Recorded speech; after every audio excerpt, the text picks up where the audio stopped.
High friend তোমরা সব কেমন আছো। Finally my new blog. তো আজকে আমি আমার দাদা মানে আমরা চারজন বেরিয়েছি। আমি তো বাইরে থাকি। ফাইনালি আজকে ছুটি ছিল, ছুটির জন্য আমরা রামনবমী ছিল তাই জন্য আমরা ইস্কন মন্দির গেছিলাম। আমি পাশে টোটন দা, আগলিতে দিলীপ দা, বরুণ ভাই সবাই একসাথে বেরিয়ে পড়েছিলাম।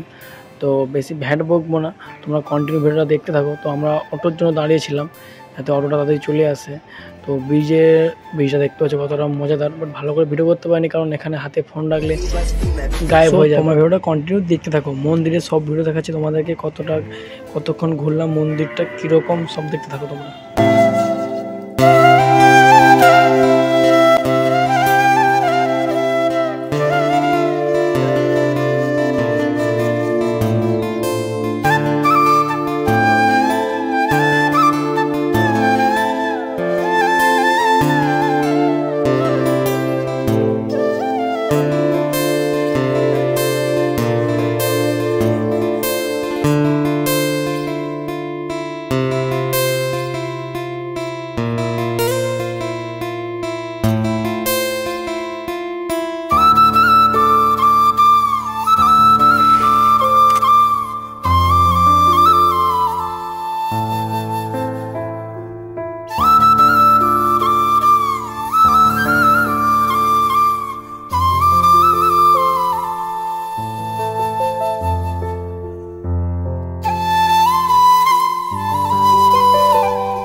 তো এত বড় মনে দুটো গেট থেকে যাতায়াত করতে হচ্ছে, দেখতে পাচ্ছ।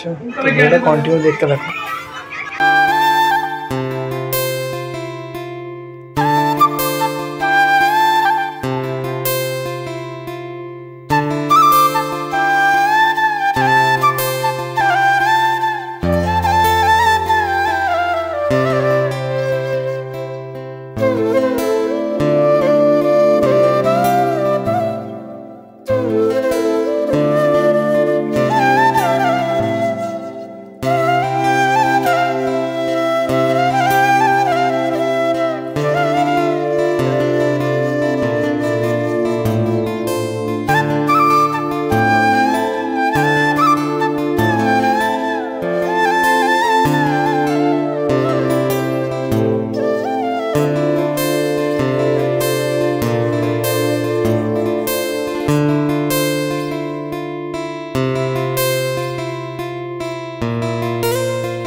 ফাইনালি ভিডিওটা কেমন লাগলো তোমরা অবশ্যই কমেন্ট করে জানাবে। আরও ভিডিও আসতে থাকবে। তো বাড়ি যাচ্ছি, প্রচুর রাস্তা জ্যাম, তো এখানে ভিডিওটা শেষ করলাম। Good bye.